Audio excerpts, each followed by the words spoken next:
варите картофи. Второ, мачкате чесън.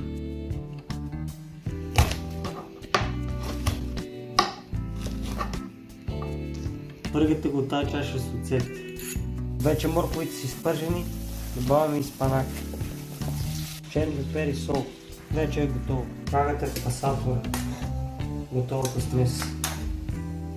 Сира. Режете спанак на ситно.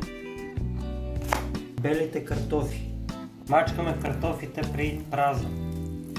Слагаме всичко тук, в купата. Цет, сместа, пасираната и сол, ако трябва.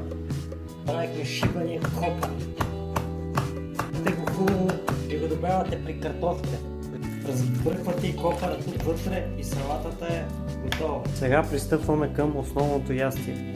Пилешко с гъби. Паряваме пилешки бучета. Гъби. Разпустяваме вече сварените бучета. Това е зелен пресен чесън. Нарязвате го. С солю и сол слагаме пилешкото месо. При месото добавяме гъбите. Цялото това нещо добавяме и пресен чесън. И малко маганоз нарязан на ситно. И добавяме малко щипка любов, демек масло.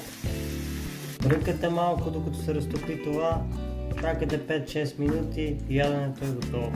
След като вече сме готови, видяхте колко бързо стана всичко, за 2 секунди може да плейтваме. Добавяме си малко от вече готовите гъби. Е така.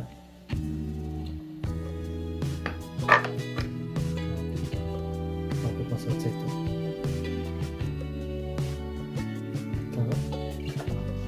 Добавям малко от картофената зелена салата. След като вече изядохме яденето, тук за да кажем един анонс.